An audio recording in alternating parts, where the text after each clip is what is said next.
I would love to be able to explore this whole self-abandonment that I discussed in a video yesterday. You may have listened to it. If not, go and, because it's certainly an interesting processing that's going through. So day 2 of the processing and embodiment and acknowledgement and the wisdom that comes from it.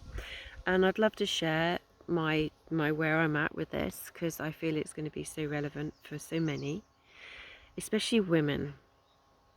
Okay, so what was coming up was this ability and permission to be my full self, my full complexity, my full depth, my full expression of that.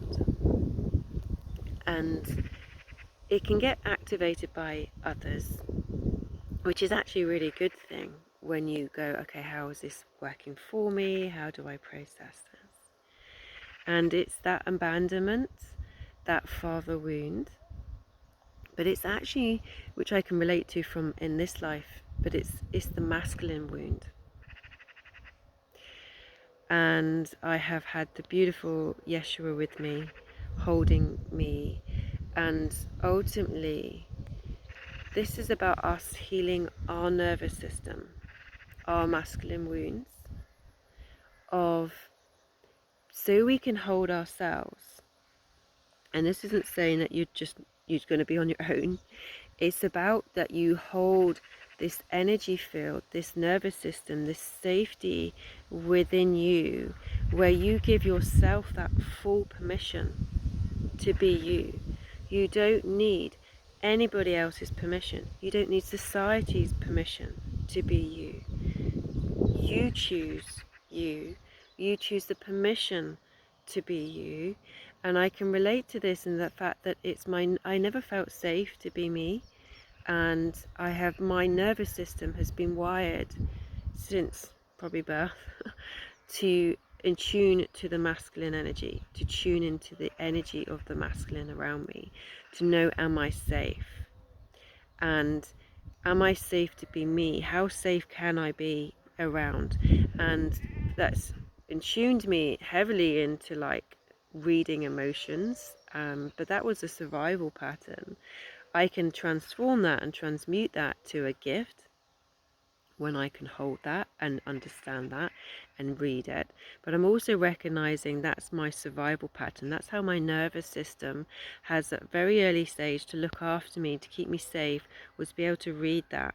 And it was always that question, how much of me can I be? Am I safe to be me? And, you know, the abandonment, the self-abandonment comes from you keep parts of you shut down because you weren't safe to be that. And I have seen that through relationships.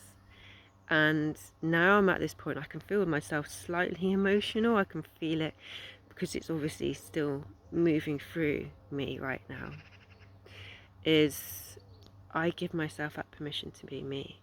And ultimately, the work that I'm here to do and to share and to help and support others, I need to be seen. I need to be my full radiant self, which is what the whole pathway of the violet rose is doing. And we just started on the summer solstice, so this is really bringing us the foundations of where we come from, and the foundations is our nervous system and our awareness and our consciousness. And so it's really beautiful, as much as it was a bit of a fucking storm yesterday for myself, being first day of bleed as well. And it's just like, woof, okay, here we go. And it's about how you can find your self-care to go, okay, just need to come in. I know this old stuff is just moving through, and it can feel like a storm, and you can get taken up with it if you're not rooted enough or grounded enough, aware of yourself enough. And so for me, it's about, okay, I know this is happening for me. It's not happening to me. It's not my truth. I know this is moving through, so I can like not go into the depth, into it all, and to be able to see the gold from it, basically. And this is what I've enabled myself to do. And today, it's really about giving myself that permission to be me, and to find my voice as it's croaking right now. And this process of having Yeshua holding me, it's about me, that he's here to help us heal our masculine wounds, our nervous systems, to be able to hold that masculine energy in ourselves. And it's irrelevant of anybody else around you. You don't need anyone else to do it for you or permission to do it for you. You do it for yourself first, and that ultimately changes your whole nervous system, how your energy field is, your emotional state, how you then make more conscious choices of what you want to do for yourself. You see, if, okay, there's a fear coming up, I can see that, that's a restriction, I hold compassion for myself. And that's what I've done for myself this morning. I just suddenly felt that, I felt that permission to hold and to just be present with myself and to heal and soothe my nervous system. Beautiful little nervous system that's probably just been on fight, flight, freeze, fawn for so fucking long, nearly 48 years. And it's kind of like, it's time now. It's time now to rest. It's time now to shift into thriving, into joy, into bliss, into abundance. And so this is all fundamental work that is needed to be able to step forwards. So this feels like I'm really bringing in that next foundation level of self in my body. It's always got to be in your body. It's not going to be something you just mentally process. The mind's involved, but the embodiment and the grounding of heart and womb is all about, that is your root, that's your grounding. This enables you to feel your truth and realize that there's something else. It becomes that pattern breaker. Go, okay, you don't have to be the ping pong in your head. And so I burst into song in the mantra of Kuan Yin. She is so beautiful. I just cry. Whenever I cry, I know I'm just tapping into pure love, and it just helps you release, and it opens the heart of wholeness. And so I just feel that's really soothed. And then I felt like I just needed to do a bit of a forgiveness prayer for myself, to forgive myself where I've abandoned myself, and not hold any judgment for that, and just to acknowledge why, and all that patterning. And that's totally okay. We have all these survival patterns, and that's totally normal. We've needed them. We've got to thank them and be really fucking grateful for them. But now go, you are not my path anymore. This is what I've said. It's a pattern, but it's not my path. And that's when you're really consciously choosing to change, to break those patterns, and to really acknowledge everything. It's like, it's not you're trying to just get rid of everything, a part of you.